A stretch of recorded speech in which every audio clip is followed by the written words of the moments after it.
boa tarde, tudo bem? Boa tarde. E aí, Tiagão, tudo bem? Gente, alguém não conhece Flávio Augusto, não sabe quem é, para eu explicar quem é? Não conhece? Pedir para aquela pessoa, já alguém de segurança, ficar próximo dela ali. Flávio Augusto é um dos maiores empreendedores do Brasil. E eu considero da história do Brasil porque é o seguinte: poucos empreendedores conseguiram fazer o que ele fez fora do Brasil. Ele começou um estádio do zero em Orlando, fundou o Orlando City. E você imagina, quando eu morava em Orlando, quando eu comecei a morar em Orlando anos atrás, a gente não se conhecia. Então o Flávio era tipo depois de Deus era o Flávio em Orlando, né? Você para tudo que o Flávio vai chegar, vai passar. E Flávio construiu algo muito grande aqui no Brasil através da WhatsApp, a escola de inglês. Vendeu por quase R$1 bilhão para o Wizard. Depois vendeu o Orlando City por 2 bilhões. E montou vários outros negócios multimilionários, como a escola de negócios meusucesso.com. Ele fundou, acho que em 2011, o Geração de Valor, voltado para as redes sociais. Então, é um bilionário lista Forbes, consolidado no Brasil e no exterior. Hoje eu tenho o privilégio de tê-lo como amigo, de parceiro em alguns negócios. E eu trouxe ele aqui porque o Flávio, ele vive uma vida de prosperidade. Eu tenho muitos amigos que são ricos e não são prósperos. Mas como o Flávio frequenta a minha casa, eu frequento a casa dele, eu conheço a família dele. Os amigos são os mesmos de muitos anos. Então todas as características que eu te ensinei sobre prosperidade, eu vejo no Flávio. E é por isso que essa entrevista de prosperidade cabe aqui um personagem como ele. Porque é a prova de que é possível você conciliar família, trabalho, porque quem constrói ou construir um negócio aqui, sabe o quanto você tem que dar energia no negócio. Como é que eu vou dar a mesma energia no negócio que eu dou na família? Não tem como. Chega uma fase da vida que você tem que ficar quase 100% no negócio. Então, nós queremos direcionar perguntas que a resposta, vamos direcionar perguntas ao Flávio, que a resposta vai te ajudar a construir essa vida de prosperidade que nós estamos propondo aqui nesse princípio número 5 ou 6? 7, no princípio 7, que é o princípio da prosperidade. Flávio, seja bem-vindo. Obrigado, Thiago. Oi, gente, boa tarde, tudo bem? Me dá a sua definição particular de uma pessoa próspera. Toda vez que eu penso numa pessoa próspera, eu lembro da minha avó, que faleceu recentemente, porque ela era muito pobre, foi abandonada pelos pais, abandonada pelos pais também, mas foi abandonada pelo marido e criou três filhos sozinha. Então ela morava na Baixada Fluminense. Alguém é do Rio de Janeiro aí? Alguém é da Baixada Fluminense? Isso. Ela é lá de Mesquita, que é uma das regiões ali da Baixada Fluminense. Criou os 3 filhos. Ela era praticamente, não vou dizer que era semi-analfabeta, ela conseguia ler, escrever, mas não tinha mais do que a 4ª série primária. E criou os 3 filhos, 2 meninas e um menino, lavando roupa. Então aquela senhora que andava na rua com aquela trouxa de roupa na cabeça, né, para entregar para os seus clientes. E assim ela formou 3 filhos. Os 3 se formaram na faculdade, os 3 se casaram. Ela morou com a minha mãe uma boa parte da vida e eu fui criado por ela, fui criado pela minha avó. Então sempre que eu falo de prosperidade eu me lembro da minha avó, porque é aquela pessoa que consegue fazer muito com pouco. Uma pessoa próspera é uma pessoa que faz muito com pouco. Para você fazer muito com pouco, você certamente tem que fazer algumas escolhas. Então a minha avó foi uma pessoa que fez algumas escolhas na vida dela. Então a fé era uma coisa que era muito presente na vida da minha avó. Minha avó era uma mulher de oração, uma mulher que gostava de servir a Deus, ou seja, ela seguia determinados princípios que inclusive davam força para ela e ajudavam que ela trilhasse ali aquele empreendimento, lavar roupa para criar 3 crianças sozinha ao longo da vida. Então nunca vi faltar nada para minha avó. Sempre quando criança eu lembro que ela sempre tinha umas moedinhas guardadas, que com aquelas moedinhas a gente comprava alguma coisa extra, sempre ela tinha alguma coisa para repartir. Minha avó sempre teve muito pouco, mas sempre teve muito para repartir. Então uma pessoa próspera é uma pessoa que tem para ela e ainda tem para repartir. Muito bom. Não é? Então ela faz muito com pouco e ainda consegue repartir. E a gente conhece muita gente que faz muito pouco com muito. É aquele cara que trabalhou 1 ano, 2 anos, 3 anos, 10 anos às vezes, ganha muito bem, todo mundo acha que ele tem um salário excelente, ele ganha bastante, mas o tempo passa e ele não tem um patrimônio, ele não conseguiu construir nada, e ele fala, mas para onde foi o dinheiro?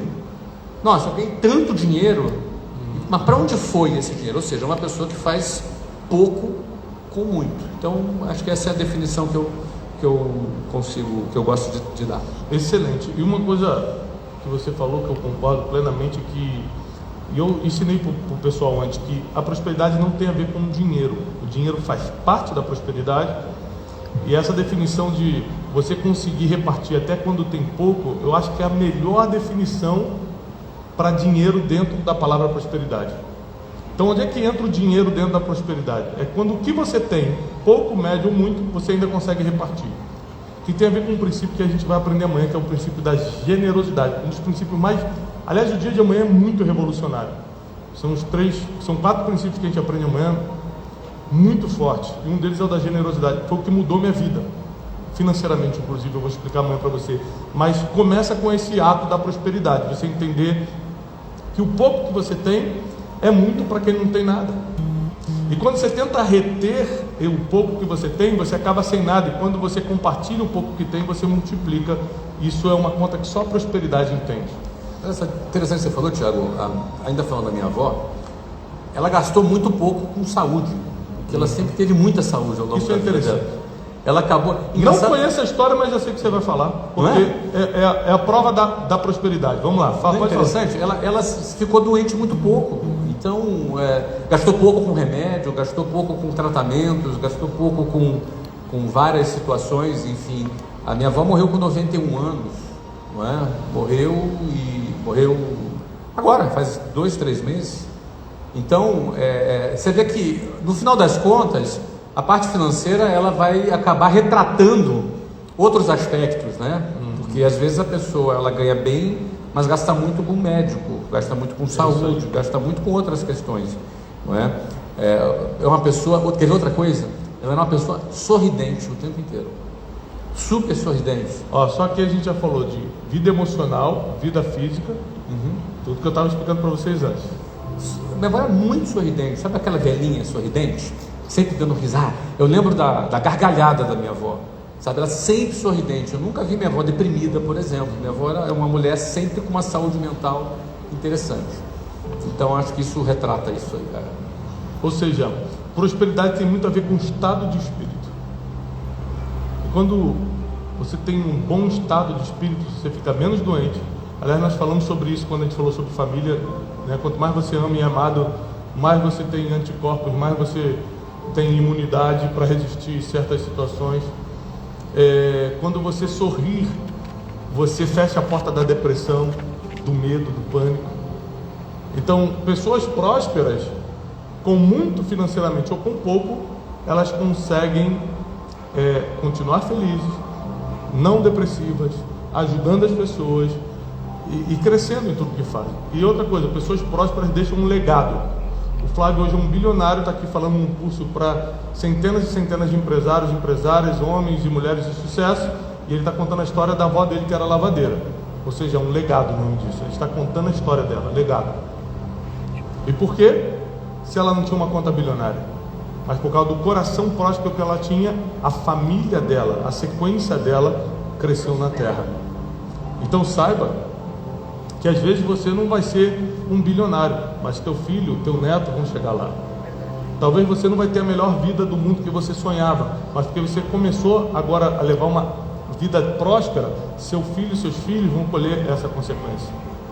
Então é muito interessante a gente ver que a prosperidade deixa legado. Agora, Flávio, a gente sabe que você é do subúrbio do Rio, saiu de lá, como eu também era. A gente deve ter se encontrado naqueles ônibus algumas vezes lá. Apesar que não, que você é muito mais velho que eu, a gente devia fazer coisa diferente. Mas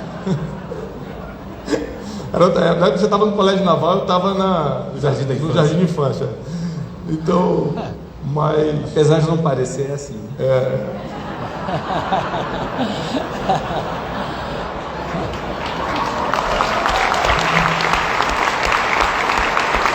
Uma coisa que o papai me ensinou: nunca discuta com um bilionário. Eu vou ficar calado. Como uma pessoa pode blindar o seu negócio? Muita gente aqui, a maioria são empreendedores, eu acho que 85% são pessoas que têm seu próprio negócio, 15% são médicos, advogados, tem pastores aqui, tem muita gente também que é empreendedor dentro de uma empresa, trabalha para uma empresa, funcionários. A pessoa quer prosperar de verdade no seu negócio, na sua família, ou quer dar o seu melhor para a empresa que ela trabalha. Quais são os conselhos que você dá baseado nesse sair do zero do subúrbio e construir o que você construiu? Olha, eu vou dar um enfoque em dois aspectos. É claro que daria para a gente falar com mais profundidade, com mais tempo sobre isso. É um assunto bem profundo. Mas se eu dividir em dois aspectos macro, eu acho que é um conselho bom para dar para quem é empresário aqui. Só levanta a mão, quem tem empresa, quem é empresário. Legal, só tem maluco aqui nessa sala. Estou em casa. Vamos lá. Eu penso que dois blocos de conselho poderiam ser: fazer o certo. É um pouco óbvio, tá, gente? Mas é mais profundo. Olha só, fazer o certo e não fazer o errado. Deixa eu tentar sair um pouco do óbvio aqui, tá?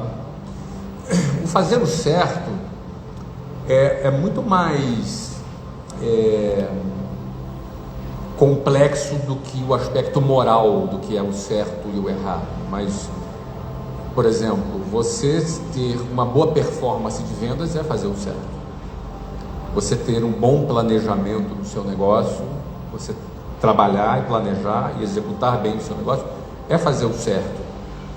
Você buscar olhar para o mercado, ver as movimentações do mercado, ver para onde vai o mercado, tentar antecipar para onde vai o mercado. Quanto mais você conseguir antecipar, ou seja, a sua visão para onde vai o mercado, você está fazendo certo para o seu negócio prosperar e evoluir e crescer. Você trabalhar duro, precisa trabalhar duro, é fazer o certo. Mas eu queria dar um enfoque também em não fazer o errado. O que fazer o errado te coloca no risco da ruína. Você não vai ter sucesso na tua empresa da noite para o dia. Um sucesso sólido no negócio, ele dá trabalho e precisa de tempo. Às vezes bastante tempo. Muitos anos. 10 anos, 20 anos. É uma jornada de longo prazo. Você pode até crescer rápido, mas se você fizer o errado, você pode comprometer tudo de certo que você está fazendo. Eu vou dar um exemplo prático. Sonegação fiscal. A sonegação fiscal, ela é algo, ela é uma atitude que pode colocar em risco tudo de certo que você fez. Eu não estou falando sobre o aspecto moral. Eu não estou dizendo o seguinte: olha, sonegar imposto é pecado. Não é disso que eu estou falando. Estou entendendo o que eu estou falando, né? Eu não estou falando do aspecto moral. Eu estou falando do seguinte: você está num determinado segmento e tem uma determinada tributação para fazer. Faça a tributação. Ah, mas não é viável. Então não faça esse negócio. Troca de negócio. Faz outro negócio. Porque se você, ao longo de 1 ano, 2 anos, 4 anos, 5 anos, 10 anos, praticar a sonegação fiscal, um dia você será fiscalizado. E tudo aquilo que você sonegou será levantado. Entenda que Os técnicos da Receita Federal são inteligentíssimos, são pessoas super preparadas. Ele vai levantar tudo, vai atualizar monetariamente aquele valor através da taxa Selic, vai te aplicar uma multa por ano e mais uma multa de 150%, e você ainda vai responder por um processo criminal por sonegação fiscal. E se você tentar subornar aquele fiscal, você ainda pode ser preso em flagrante por corrupção. Eu te pergunto, tudo de certo que você fez, toda superação, todo risco que você teve, vale a pena correr esse risco? Não. Você pode ter certeza que a resposta é não. Não vale. Eu não estou falando moralmente.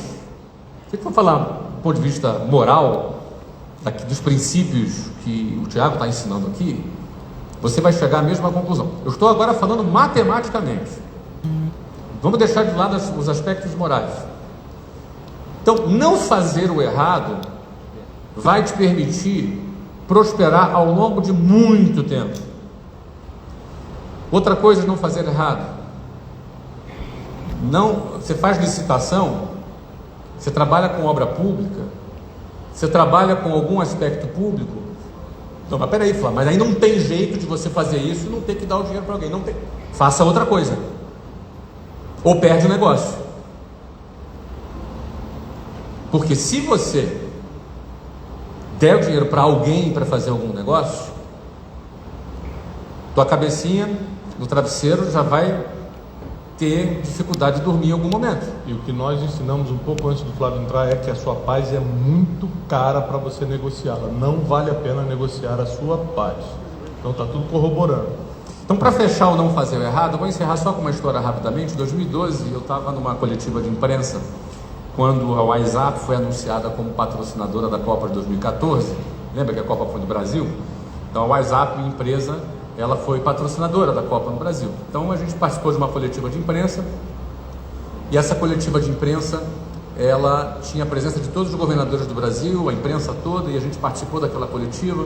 Terminou, eu fiz um discurso, recebi uma homenagem da FIFA ali, um quadrinho, desci com ela. Quando terminou, um governador me procurou.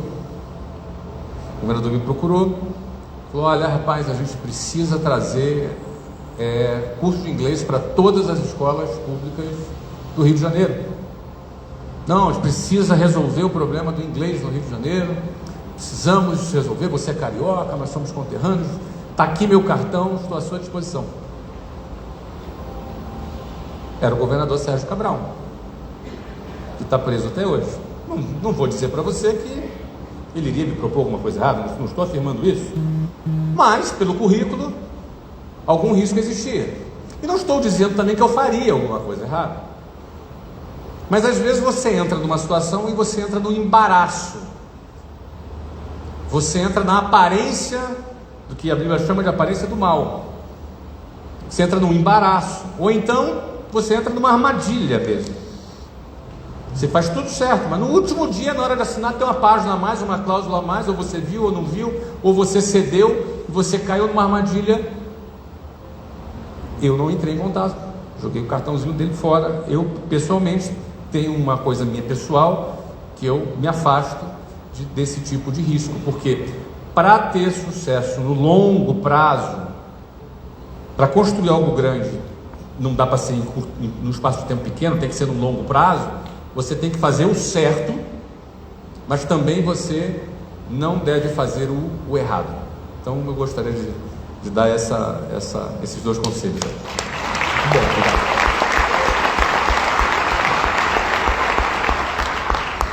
Agora, quando eu penso nos saltos que eu dei em níveis de prosperidade na minha vida, eu penso em muitas coisas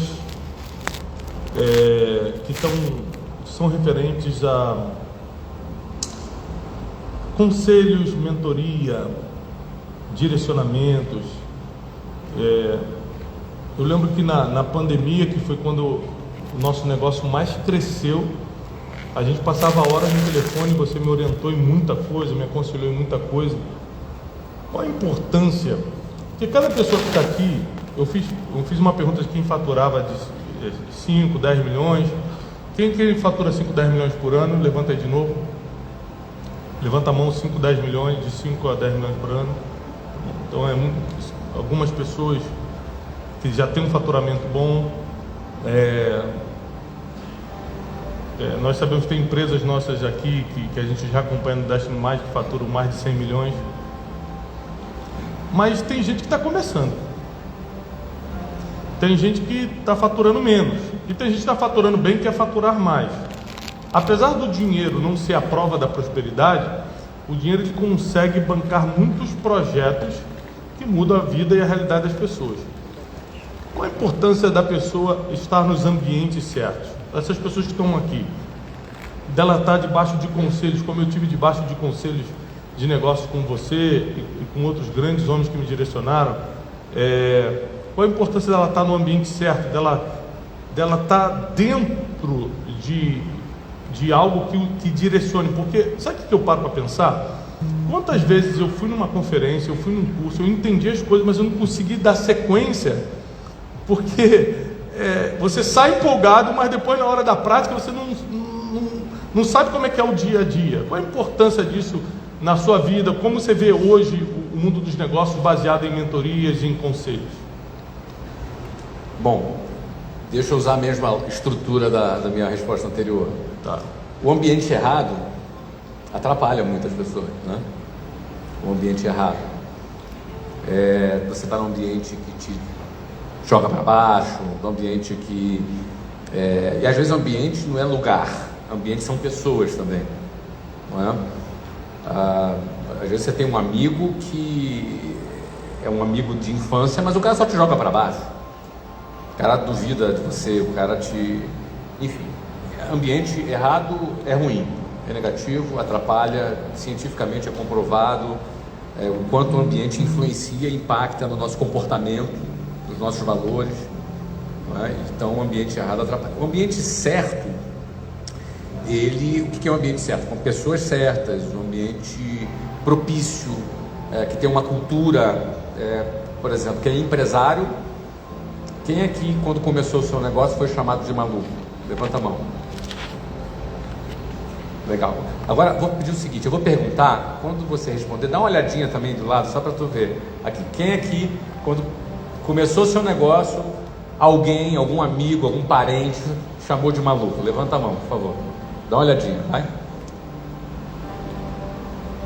Quem aqui, alguém já ouviu frases do tipo: você é muito sonhador, bota teu pé no chão, você sonha demais? Levanta a mão, quem já ouviu isso? Vocês acham que isso é uma coincidência? Sabe por que é uma coisa quase que genérica? Porque o ambiente do Brasil não tem uma cultura empreendedora. Então, para você se propor a empreender, você quase tem que ser um contraventor cultural, não da lei, né? Da cultura. Você é o cara que tem que ser meio do contra. Você é o cara que às vezes vai ser taxado, ou foi taxado, ou é constantemente taxado de soberbo, metido, alguém que tem mania de grandeza, cara, mania de grandeza, quer vender bolo pro Brasil inteiro, cara, não é? Tal de vai vender bolo pro Brasil inteiro, cara. Inclusive, se você comprar o negócio do Flávio, não precisa nem mudar o nome, fica Flávio dos Bolos mesmo. Se eu comprar dele, é o Flávio dos Bolos, né? Fica o mesmo, não. Isso aí. É isso mesmo. Estou garantindo aqui, não esquece a comissão. Não esquece a comissão. Então, assim, por quê? Porque o Brasil, ele não é um país que tem uma cultura empreendedora. Por quê? Na escola, na faculdade, todo esse sistema educacional treinou e formou pessoas para o mercado de trabalho. Está tudo certo, nós precisamos de pessoas nas nossas empresas trabalhando, que bom, muito bom isso. Mas e os empreendedores? Não é? As escolas formam uma cultura só do mercado de trabalho. Então, nesse ambiente no Brasil em que nós não temos uma cultura empreendedora, o ideal é que você busque estar próximo de pessoas que pensem parecido com você. que você busque se relacionar com pessoas malucas igual você, contraventoras culturais, entende? Contraventor, não é da lei, repito, é aquele cara que quer sair, né, da lógica cultural. Então isso aí favorece bastante. E aí, para ilustrar isso, da minha parte, eu tive a felicidade, Deus me abençoe, que eu comecei a trabalhar numa empresa na área de vendas, tive bons professores, foram os meus professores de vendas. Você conhece um deles, o Mário, inclusive, não é?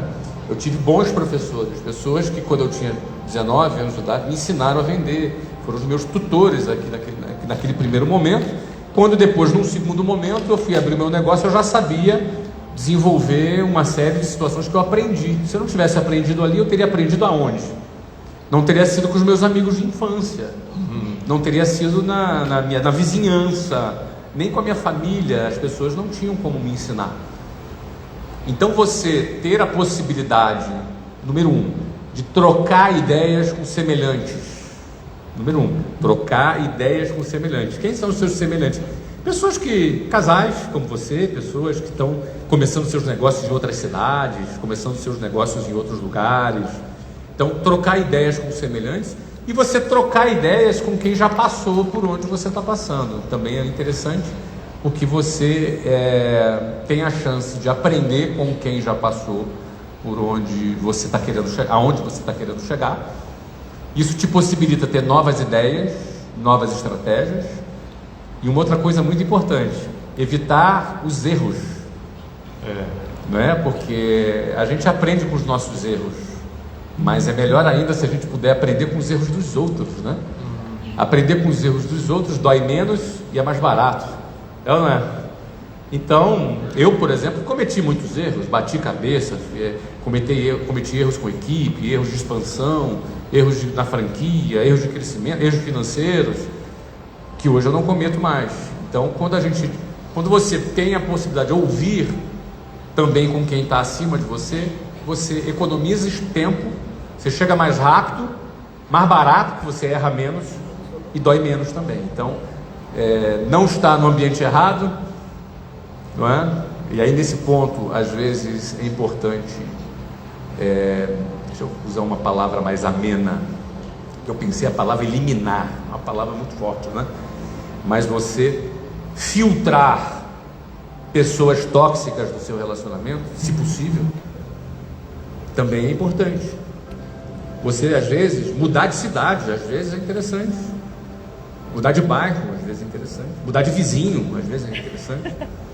Mudar de amigo, às vezes é interessante, porque você sai de uma zona de influência negativa, não é? Mas também se aproximar dos semelhantes e, se possível, pessoas que já tenham passado por aquilo que você deseja avançar. Agora, uma coisa interessante sobre essa questão de quando você começa a conviver com pessoas que sabem mais do que você, quando você começa a estar no mesmo grupo. Quando eu digo conviver, é estar no mesmo grupo, porque você pode trocar ideia, pode dar sequência de pensamentos, um vai ajudando o outro, uma mentoria que te direciona e tudo. E eu lembro acho que foi ano passado, eu abri meu negócio para o Flávio, falei: Flávio, eu faturo tantos milhões, eu faço isso, eu faço aquilo e tal. Ele olhou o meu negócio e ele falou assim: mas o bom é que você tivesse um projeto só. Não, mas é que eu tenho muitos cursos, porque eu separo, faço a imersão Wisdom, faço não sei o que. Numa conversa de 3, 4, 5 minutos, eu fui convencido de que eu tinha que ter só o método Destiny. Então criei um novo projeto que não tinha. O método Destiny nós começamos esse ano. Peguei todos os outros cursos que eu tinha, concentrei aqui dentro. Peguei quem eu era de verdade. Eu sou um pregador, mas também sou um professor de vida. Aqui é o único lugar que eu consigo fazer as duas coisas ao mesmo tempo. Porque ao mesmo tempo que eu estou te ensinando a vida, eu estou te ensinando princípios, estou pregando. Então, aqui eu sou o Thiago de verdade. Aqui eu me realizo, aqui eu passo tudo que eu sei, o que fez diferença na minha vida. Uma coisa que vocês têm que saber é que cada princípio que eu ensino aqui, eu não só pratico, foram os princípios que me trouxeram até aqui. E eu te garanto que são infalíveis. Você vai colocar em prática e vai ter resultado a partir do momento que sair daqui e começar a colocar em prática. É infalível. E aí, por causa de um conselho dele, ou seja, a Bíblia diz que um amigo afia outro amigo, né? O problema é que você tem que estar no lugar onde estão esses amigos. Ele me deu uma afiada, a gente lançou o método Destiny e meu trabalho começou a ficar mais leve e a gente começou a prosperar ainda mais, por causa de um conselho. Às vezes o conselho que você precisa está num grupo que você ainda não está. O apoio que você precisa, o direcionamento que você precisa, está num lugar que você ainda não frequenta. Às vezes a experiência de uma pessoa do teu lado pode fazer você economizar anos de dor. O Rafa, quando falou assim, eu vou abrir um restaurante em São Paulo, eu falei, cara, olha só, eu gosto muito de restaurante, eu vou te dar umas dicas como é que eu e vários amigos influentes escolhem restaurante. Se você conseguir montar um restaurante nessa característica, todo mundo vai para o teu restaurante. Aí eu falei para ele, é importante a gente ter um lugar privado. Por exemplo, a gente reúne muito esses dias a gente cometeu um erro, eu, Flávio e Thiago Nido. A gente, vamos tomar um café? Vamos. Aí fomos para uma cafeteria, lembra disso? Aí fomos para uma cafeteria, eu e ele esqueceu da vida e entramos eu, Flávio e Nido na cafeteria. Quando a gente sentou, começou. Duas pessoas, posso tirar foto? Thiago, Bruno, um conselho, Flávio, um conselho de negócio, Nigro, um conselho de finanças. A gente começou a tirar, quando chegou na 50ª foto, eu falei, gente, vamos sair da cafeteria, senão a gente não fica mais aqui. Então assim, eu falei, para eu ir num restaurante, a gente tem que ter uma sala privada. Tem vários restaurantes aqui em Alphaville, em São Paulo, que a gente fala, eu queria ficar na sala, que é um lugarzinho que o cara puxa uma portinha assim, você fica lá para conversar sobre negócio. Que eu fui falando isso pro Rafa, eu falei, Rafa, tem que ter uma salinha pelo menos privada. Às vezes o cara quer fazer um negócio, ele não vai, o cara é mais conhecido. E outra coisa, tudo que um restaurante quer é que a pessoa conhecida vá lá. Por quê? Vai fazer selfie, vai marcar o restaurante, vai lotar de cliente no outro dia, na semana e no mês. Mas para isso você tem que criar o ambiente para essas pessoas virem. Fora que todo mundo ouviu a nossa conversa, né? Meu Deus, a gente falando de dinheiro, falando de venda, não sei o quê, dando nome, demos nome de todo mundo. Todo mundo em volta assim, fingindo que não conhecia a gente, só anotando as coisas. Cara, que terrível isso. Todo mundo. O cara que mais anotou depois, posso tirar uma foto agora? O cara ficou 2 horas anotando toda a nossa reunião. Ele deve ter montado um negócio maravilhoso, esse cara. Ele está prosperando muito, porque a gente deu todo o negócio ali por ele. E estar num lugar como esse é muito difícil. Por quê? Porque você não consegue hoje saber onde estão as pessoas boas. Você não consegue saber hoje quais são os negócios que são de verdade e quais não são. Você tem noção de quanta gente mostra que é rica na internet e na verdade é tudo alugado, não tem nada? Tem noção disso? E não dá para você confiar no que está vendo. Não dá para confiar no que você está vendo. Então como é que eu vou estar num lugar onde realmente as pessoas são bem-sucedidas, onde elas querem a mesma coisa que eu, onde elas têm os mesmos valores que eu? Por exemplo, eu não caminho com pessoas que têm valores diferentes. Eu posso almoçar com uma pessoa, eu sou uma pessoa que amo todo mundo, me relaciono com todo mundo. Mas caminhar, ou seja, ter uma aliança, eu não posso ter uma aliança com pessoas que têm valores diferentes de mim. Então se a pessoa começa com um tipo de papo, que os valores diferem dos meus, eu tenho valores, eu defendo a verdade. Eu acho que a gente, quando assume um compromisso, a gente tem que cumprir esse compromisso. E não são valores religiosos, não. São valores pautados no que está dando certo há 2000 anos. Já está dando certo, para que eu vou inventar a roda se está dando certo há 2000 anos? Mas como é que eu vou encontrar um lugar onde tem pessoas que estão caminhando para o mesmo lugar que eu, querem a mesma coisa que eu, têm os mesmos valores que eu, praticam os mesmos princípios que eu, que têm experiência para um afiar o outro, que tem conselhos, sabedoria, uma mentoria para dar um destino não só no meu negócio, mas na minha família e naquilo que eu faço? É muito difícil encontrar. Então, nós tivemos, desde o ano passado, uma brilhante ideia divina de criar o Destiny Mind, um grupo fechado de empreendedores e empreendedoras, homens e mulheres que querem crescer na vida, mensageiros, homens e mulheres que têm seu próprio negócio ou que são profissionais liberais, mas que querem viver pelo mesmo propósito, influenciar a vida dos outros, prosperar financeiramente, mudar essa geração, aprender de uma forma que apanhe menos da vida, que sofra menos e consiga alcançar seus objetivos. Por acaso nós temos alguns integrantes aqui da Destiny Mind. Eu quero chamar rapidinho o Flávio para dar um testemunho e também o Francisco. Os dois têm testemunhos interessantes. né? O Flávio dos Bolos já foi muito divulgado aqui, inclusive a gente, não sei se a gente fechou um pacote de divulgação, porque de graça não pode, né? Que eu já divulguei desse bolo aqui, jovem, nós temos que conversar sobre isso.